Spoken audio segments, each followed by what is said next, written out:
Some TV show titles feel like a promise. You hear the name and you instantly think you know what you're signing up for. Except sometimes a show grows faster than its name can keep up.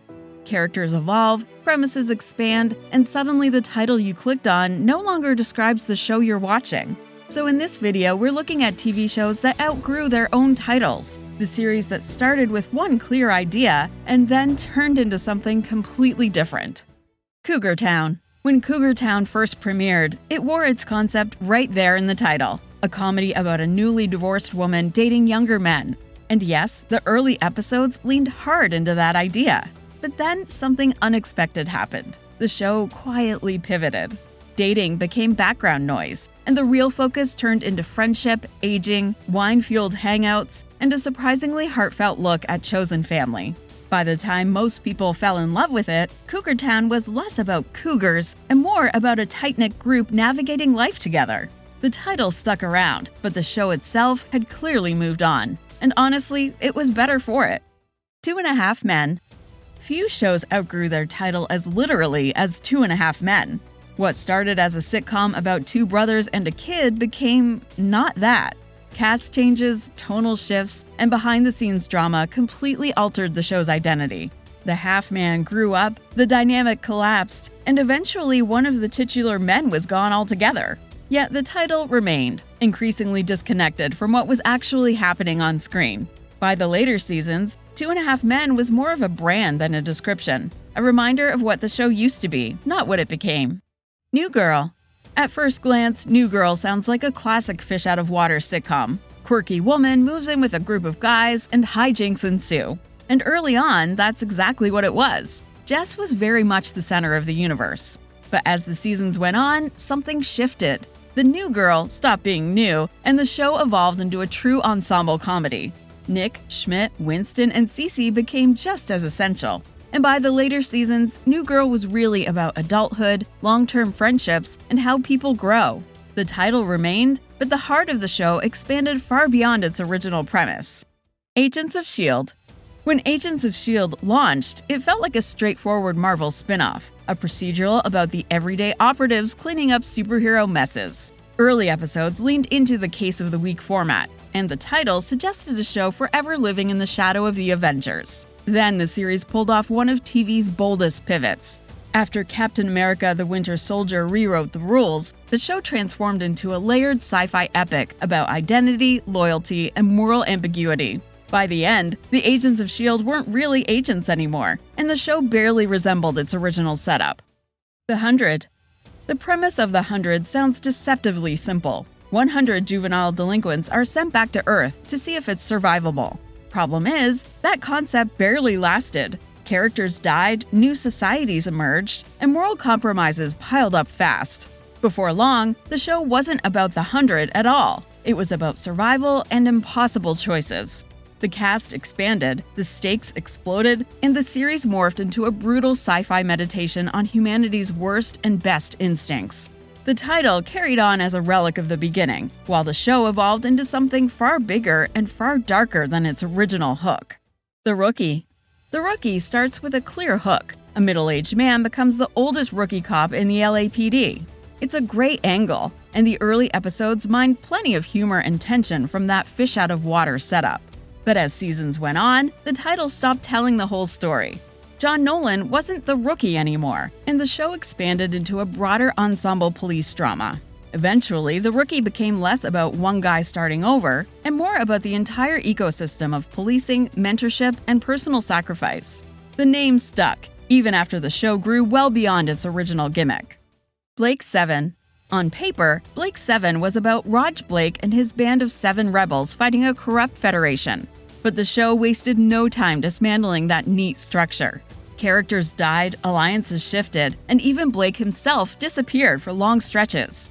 Leadership changed hands, motivations grew murkier, and what started as a clear-cut resistance story slowly became something far more cynical and unpredictable, where victory was never guaranteed and survival often came at a cost. By the later seasons, the iconic Blake 7 title felt more like a legacy than a literal description of what the show had become. Desperate Housewives. When Desperate Housewives premiered, the title implied melodrama, suburban scandal, and maybe a dash of satire. And yes, it delivered all of that, but it didn't stop there. Very quickly, the women of Wisteria Lane moved far beyond the role of housewives in any traditional sense. They built careers, navigated divorces, committed crimes, covered up secrets, and took control of their own narratives. The series became less about keeping up appearances and more about what simmers beneath them. As the tone swung between mystery, comedy, and tragedy, the title started to feel deliberately ironic. Revenge. Revenge opens with a crystal-clear mission. Emily Thorne is here to destroy the people who ruined her father's life. But revenge, it turns out, is messy. As the series unfolded, the show layered on conspiracies, shifting identities, and long-running power struggles.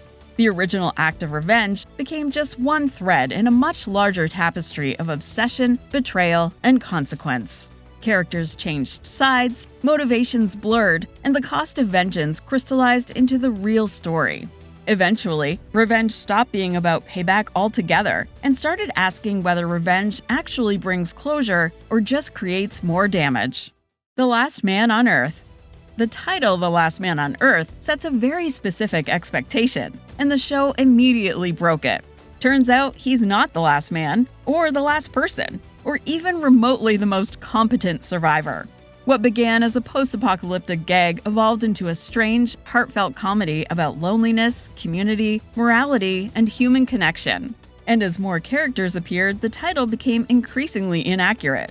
By later seasons, The Last Man on Earth wasn't really about the apocalypse anymore, and became more about how deeply weird people are, even during the end of the world. Veep. Calling Veep a show about the vice president feels almost misleading, because it's really about power, ego, and institutional dysfunction. While Selena Meyer technically started as the VP, the series quickly zoomed out to satirize the entire political machine. As Selena's career rose and fell, the title became more symbolic than literal. What mattered wasn't her job title, but the relentless ambition and absurd cruelty baked into the system. Veep outgrew its name, becoming one of TV's sharpest political comedies, less concerned with position and more obsessed with the corrosive nature of power itself. Honorable mentions. Before we wrap up, here are a few more shows that also deserve a nod. Extras quickly stopped being about background actors and turned into a brutally funny takedown of fame itself. Prison Break famously broke out of prison and then kept going, leaving the title behind fairly quickly. Jane the Virgin started with a soap-style hook but grew into a smart, emotional family saga. Taggart outlived its titular detective and reinvented itself entirely. And Search Party abandoned its mystery premise to spiral into something far darker and stranger. Smallville. When Smallville began, Smallville was exactly what the title promised. A coming-of-age story set firmly in a small Kansas town, far away from capes and city skylines. But season by season, the show pushed those boundaries. And by the midpoint of the series, much of the action shifted away from Smallville altogether, with Metropolis becoming the real center of gravity. The characters grew into adults, the mythology expanded, and Clark edged closer to his destiny. By the final seasons, the show functioned as a full-fledged Superman series in everything but name and costume. At that point, Smallville felt less like a location and more like a nostalgic reminder of where the story started. So those are some TV shows that completely outgrew the titles they started with. If any other series come to mind that quietly left their original premise behind, share them in the comments below. You can also check out TVShowPilot.com for more TV deep dives. And subscribe to the TV Show Pilot YouTube channel for more videos about the shows that stuck with us, sometimes in ways we never expected.